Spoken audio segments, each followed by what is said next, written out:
ബിസ്മില്ലാഹിർ റഹ്മാനിർ റഹീം. അസ്സലാമു അലൈക്കും. പ്രിയപ്പെട്ട വിദ്യാർത്ഥികളെ, കാഴ്ച എന്ന യൂണിറ്റിൽ 4ാമത്തെ പാഠത്തിലേക്ക് നമ്മൾ പ്രവേശിക്കുകയാണ്. 4ാമത്തെ പാഠം ഒരു ആധാരചിത്രമാണ്.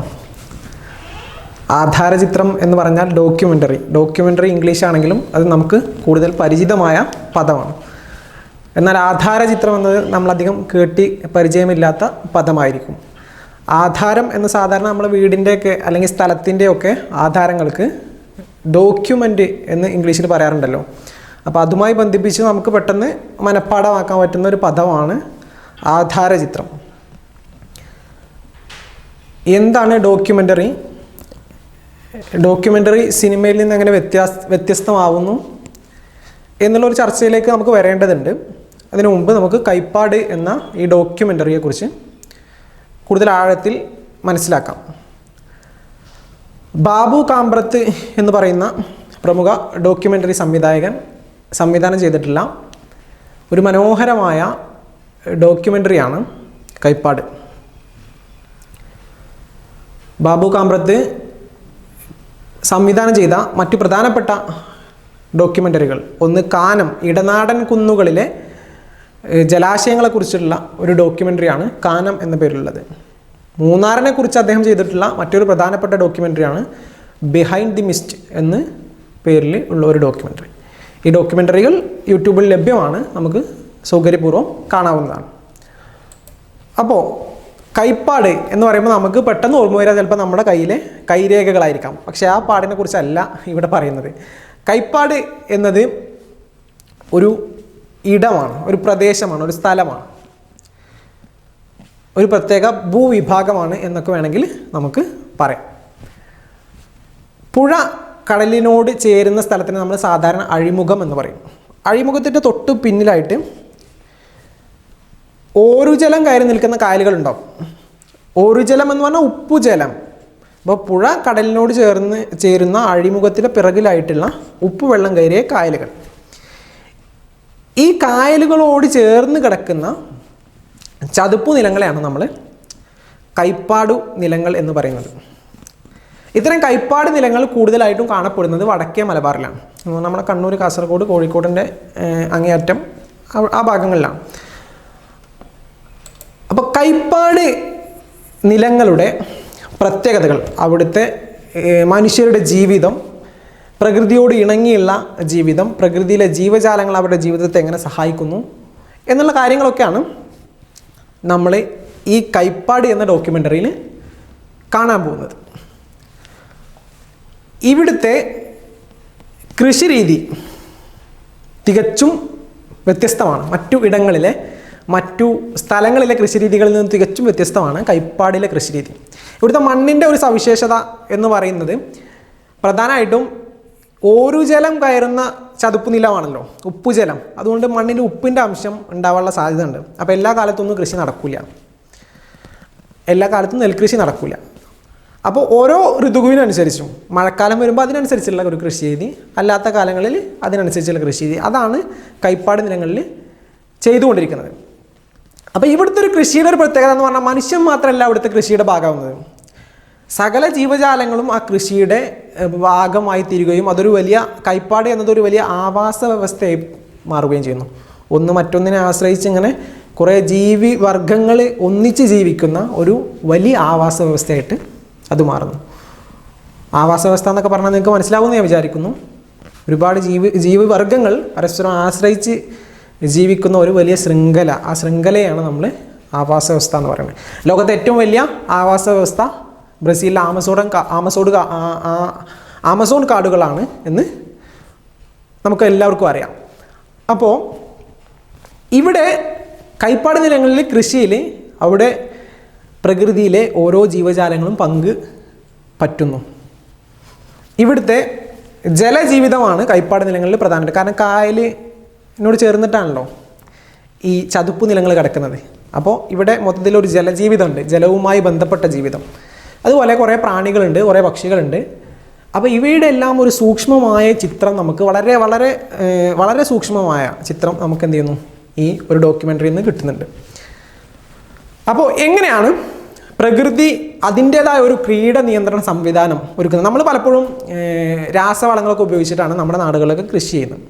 പക്ഷെ എങ്ങനെ ഒരു രാസവളവും ഒരു കീടനാശിനിയും ഉപയോഗിക്കാതെ എങ്ങനെ പ്രകൃതി തന്നെ ഈ കൈപ്പാട് നിലങ്ങളിൽ കീടനിയന്ത്രണ സംവിധാനം ഒരുക്കുന്നു എന്നുള്ളതാണ് നമുക്ക് ഈ ചിത്രത്തിൽ നിന്ന് കാണാൻ പറ്റുന്ന ഏറ്റവും പ്രധാനപ്പെട്ട കാര്യം.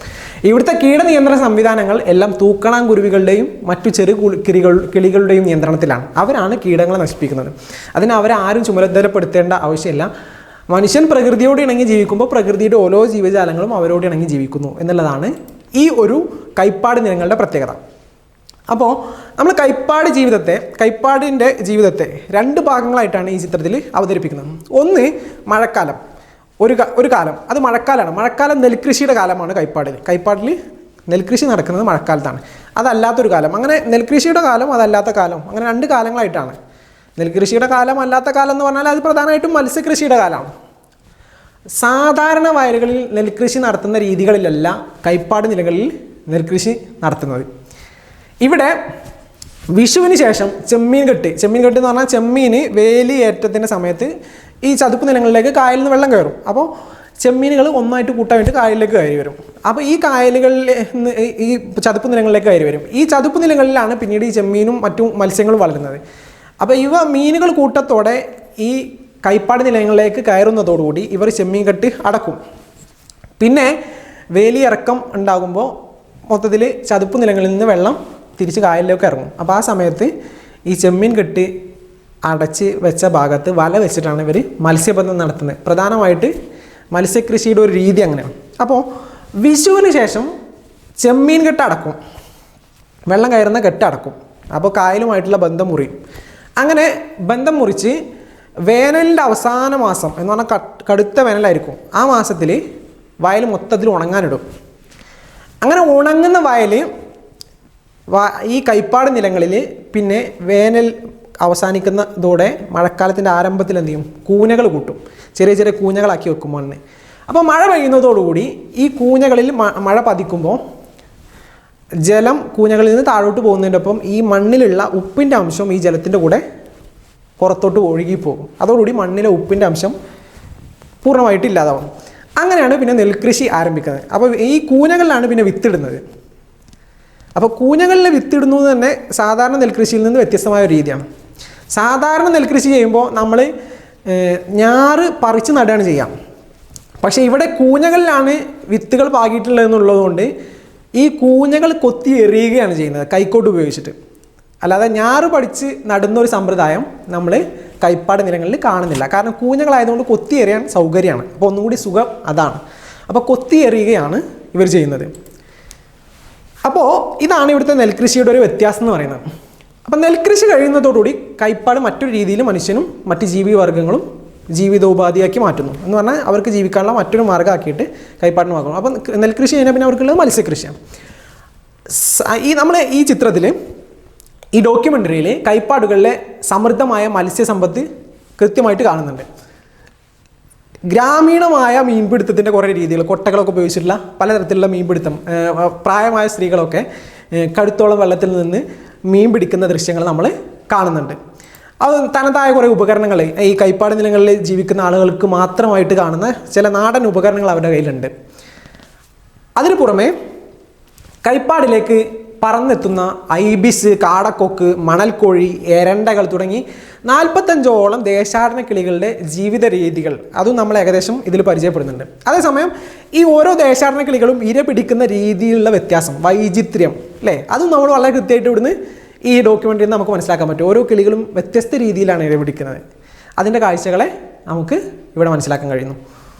മറ്റൊന്ന്, ഈ ഡോക്യുമെൻ്ററി ഒരു പരിസ്ഥിതി ആധാര ചിത്രമാണ്, പരിസ്ഥിതിയുമായി ബന്ധപ്പെട്ട ചിത്രമാണ്. പക്ഷേ ഇത് സാമ്പ്രദായികമായ പരിസ്ഥിതി ചിത്രങ്ങളിൽ നിന്ന് തികച്ചും വ്യത്യസ്തമാണ്. എന്ന് പറഞ്ഞാൽ സാമ്പ്രദായികമായി വരുന്ന പരിസ്ഥിതി പ്രമേയങ്ങൾ മുന്നോട്ട് വെക്കുന്ന ഡോക്യുമെൻ്ററികൾ പ്രകൃതി നശീകരണങ്ങളുടെ ദൃശ്യങ്ങളാണ് കൂടുതൽ കാണിക്കുക. പ്രകൃതി നശിപ്പിക്കുന്ന ദൃശ്യങ്ങൾ, മുറിഞ്ഞു വീഴുന്ന മരങ്ങൾ, അല്ലെങ്കിൽ നികത്തപ്പെടുന്ന വയലുകൾ, അല്ലെങ്കിൽ പിന്നെ മലീമസമാകുന്ന ജലാശയങ്ങൾ, ഇടിയുന്ന കുന്നുകൾ, ഇതൊക്കെ ആയിരിക്കും ഇത്തരം പരിസ്ഥിതിയുമായി ബന്ധപ്പെട്ട് വരുന്ന ഡോക്യുമെൻ്ററിയിലെ പ്രധാന ദൃശ്യങ്ങൾ. സാമ്പ്രദായികമായിട്ട് നമ്മുടെ ഡോക്യുമെൻ്ററികൾ അങ്ങനെയാണ് കണ്ടുവരുന്നത്, പരിസ്ഥിതിയുമായി ബന്ധപ്പെട്ടവ. അതുപോലെ JCBയുടെ കൈകൾ കാണിക്കും, കല്ല് വെട്ടുന്ന യന്ത്രത്തിൻ്റെ കഠോരമായ ശബ്ദം ഉണ്ടാവും അല്ലേ, മണൽ കയറ്റി പായുന്ന ലോറികളുടെ ദൃശ്യങ്ങൾ ഉണ്ടാവും, വറ്റി വരണ്ടി കിടക്കുന്ന പുഴകൾ, ഇതൊക്കെ ഉണ്ടാവും സാമ്പ്രദായികമായി പരിസ്ഥിതി ഡോക്യുമെൻ്ററി എന്ന് പറയുമ്പോൾ. പക്ഷേ ഇവയെല്ലാം ഒഴിവാക്കിക്കൊണ്ട് പ്രകൃതി നാശത്തിൻ്റെ ചിത്രങ്ങൾക്ക് പകരം പ്രകൃതി സൗന്ദര്യത്തെ കാണിക്കാനാണ് ബാംബു കാമ്രത്ത് ഈ കൈപ്പാട് എന്ന ഡോക്യുമെൻ്ററി ശ്രമിക്കുന്നത്.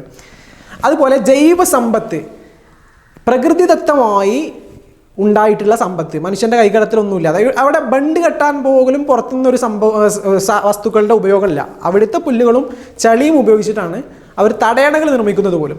അപ്പോൾ ജൈവ സമ്പത്തിനെ, ആരുടെയും കൈകടത്തലുകൾ ഇല്ലാതെ രൂപപ്പെട്ട ജൈവ സമ്പത്തിനെ കാണിച്ചു തരാണ്. അതുപോലെ പാരസ്പര്യത്തെ എന്ന് പറഞ്ഞാൽ മനുഷ്യനും ജീവവർഗങ്ങളും പരസ്പരം കൊണ്ടും കൊടുത്തും കൊള്ളക്കൊടുക്കലുകളിലൂടെ എങ്ങനെയാണ് അതിജീവിക്കുന്നത് ഈ കൈപ്പാട് നിലങ്ങളിൽ, എങ്ങനെയാണ് അവരുടെ ജീവിതം മനോഹരമാക്കുന്നത് എന്നതാണ് നമുക്കിവിടെ കാണാൻ പറ്റുന്നത്. അപ്പോൾ ഗ്രാമീണ ജീവിതത്തിൻ്റെ, കാർഷിക ജീവിതത്തിൻ്റെ ഒരു മനോഹരമായ ചിത്രമാണ് ഈ ഡോക്യുമെൻ്ററി, ഈ ആധാര ചിത്രമെന്ന് നമുക്ക് വളരെ സിമ്പിളായിട്ട് പറയാം. അപ്പോൾ ഇനി നമ്മൾ ആദ്യം ചോദിച്ച ചോദ്യത്തിലേക്ക്, എന്താണ് ഡോക്യുമെൻ്ററി? ഡോക്യുമെൻ്ററികൾ സിനിമകളിൽ നിന്ന് എങ്ങനെ വ്യത്യസ്തമാകുന്നത് എന്ന് പറയുമ്പോൾ, ഡോക്യുമെൻ്ററികളിലെ അഭിനയങ്ങൾക്ക് പ്രാധാന്യമില്ല, അഭിനയം ആവശ്യമില്ല, യഥാർത്ഥമായി നടക്കുന്ന കാര്യങ്ങളാണ് ചിത്രീകരിച്ചുകൊണ്ടിരിക്കുന്നത്. കൈപ്പാടിൻ്റെ ചിത്രം അത് യഥാർത്ഥ ചിത്രമാണ്, അതിൽ കലർപ്പില്ല, അഭിനയമില്ല, ഒരു സാങ്കല്പിക കഥയുടെ ആവശ്യം ഡോക്യുമെൻ്ററിക്ക് ഇല്ല. ചെറിയ സ്ക്രിപ്റ്റ് മതി, സ്ക്രിപ്റ്റ് ഇല്ലാതെയും ഡോക്യുമെൻ്ററി ചെയ്യാം. അപ്പോൾ ഒരിക്കലും സങ്കല്പിച്ചുണ്ടാക്കുന്ന ഒരു കഥയുടെ ആവശ്യം ഡോക്യുമെൻ്ററിയെ സംബന്ധിച്ചിടത്തോളം, അല്ലെങ്കിൽ ഒരു തിരക്കഥയുടെ ആവശ്യം ഡോക്യുമെൻ്ററിയെ സംബന്ധിച്ചിടത്തോളം ഇല്ല. എന്നാൽ ഈ ചിത്രീകരണങ്ങൾക്ക് യഥാർത്ഥമായ കാര്യങ്ങൾ ചിത്രീകരിച്ച് അതിന് ശബ്ദവിവരണങ്ങൾ അനുസരണം ചേർക്കുക എന്നുള്ളതാണ് ഡോക്യുമെൻ്ററിയുടെ ഒരു ശൈലി. അപ്പോൾ ശബ്ദവിവരണം എന്ന് പറഞ്ഞാൽ ചിലപ്പോൾ നിങ്ങൾക്ക് മനസ്സിലായിട്ടുണ്ടാവില്ല, എന്നാൽ കമൻ്ററി എന്ന് പറഞ്ഞാൽ വളരെ പെട്ടെന്ന് നിങ്ങൾക്ക് മനസ്സിലാവുകയും ചെയ്യും. അപ്പോൾ കമൻ്ററി എന്നതിൻ്റെ മലയാളമാണ് ശബ്ദവിവരണം. അപ്പോൾ ആധാര ചിത്രങ്ങളിൽ സാധാരണയായിട്ട് ആവശ്യാനുസരണം ശബ്ദവിവരണങ്ങൾ നമ്മൾ കാണാറുണ്ട്. അപ്പോൾ ഇതെല്ലാം ഒത്തിണങ്ങിയ ഒരു പരിസ്ഥിതി, സാമ്പ്രദായികമായ പരിസ്ഥിതി ആധാര ചിത്രങ്ങളിൽ നിന്ന് തികച്ചും വ്യത്യസ്തമായ ഒരു മനോഹരമായ ഒരു പരിസ്ഥിതി ആധാര ചിത്രമാണ് നമ്മളിപ്പോൾ ഇവിടെ ചർച്ച ചെയ്തുകൊണ്ടിരിക്കുന്ന ബാബു കാമ്രത്തിൻ്റെ കൈപ്പാട് എന്നത്. അപ്പോൾ ബാബു കാമ്രത്തിൻ്റെ മറ്റു ഡോക്യുമെൻ്ററികൾ കൂടി നിങ്ങൾക്ക് യൂട്യൂബിൽ നിന്ന് കാണാവുന്നതാണ്. ഒന്നുകൂടി പറയുന്നവരുടെ പേര്, ഒന്ന് കാനം, മറ്റൊന്ന് ബിഹൈൻഡ് ദി മിസ്റ്റ്. ഓക്കെ, അപ്പോൾ ഇതാണ് നമ്മുടെ ഈ ചാപ്റ്ററിനെ കുറിച്ച് പറയാനുള്ളത്. ഓക്കെ, അസ്സലാമു അലൈക്കും.